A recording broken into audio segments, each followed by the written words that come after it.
Fazer uma tese para vocês aqui. É que em ano de eleição o crescimento é maior e a inflação é maior. Então vamos lá, de onde que eu trouxe os dados? Economia brasileira em perspectiva, tá? Do Ministério da Fazenda agora de 2012. Então eu trouxe um gráfico só para vocês. Então vamos lá, o Fernando Henrique Cardoso, no último ano dele, do primeiro mandato, no último ano, ele não conseguiu crescer muito porque ele estava fazendo populismo cambial, tá? Então a moeda brasileira estava super valorizada e também por causa das crises da Rússia, da Ásia, aquelas crises todas, tá?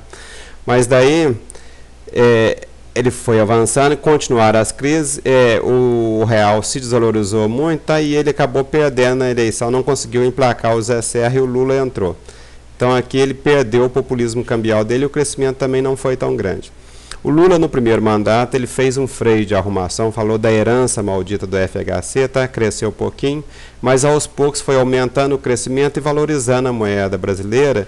Então ele conseguiu se reeleger, tá? Com bastante facilidade. Não foi só com mais facilidade, porque aqui em 2005 o Henrique Meirelles errou na mão, demorou para baixar a taxa de juros, e o crescimento que em 2006 poderia ser parecido com o de 2010, acabou deixando um pouco do crescimento para 2007. Só que isso aqui fez com que ele conseguisse eleger a Dilma com mais facilidade, tá? Esse crescimento no primeiro ano de mandato.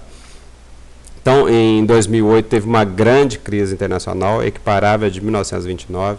O governo fez um forte estímulo ao crescimento em 2009 e isso desembocou num crescimento muito forte em 2010 para eleger a Dilma, tá?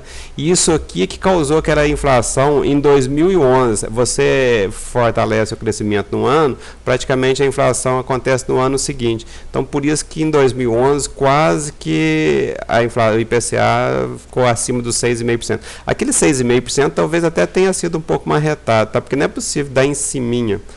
Mas aí eles baixaram o crescimento em 2011, tá? Agora em 2012 a inflação está menor. E aqui é o primeiro ano de mandato, então você pode abaixar o crescimento. Então eu acho que sempre em ano par o crescimento é maior do que em ano ímpar, porque agora é eleição municipal, depois não tem eleição, depois vai ter eleição presidencial. Então, em 2014 o crescimento deve ser maior do que em 2013. Eu acredito que essa média aqui de 4,8 está um pouco exagerado pelo Ministério da Fazenda, que joga os números um pouco para cima. Mas a gente pode ver claramente que o Brasil está aumentando o crescimento dele ao longo do tempo e está entrando num novo milagre econômico, porque além desse crescimento está havendo a valorização da moeda brasileira. Então o PIB em dólares está aumentando muito mais que isso. Então isso que é o milagre brasileiro, apesar da política do Brasil não ser tão eficiente, o Congresso Nacional ser uma vergonha, essa roubalheira, tá? Eu vou concordar aqui com a tese do Daniel Fraga, que o mercado está conseguindo superar a incompetência dos políticos. Falou, moçada?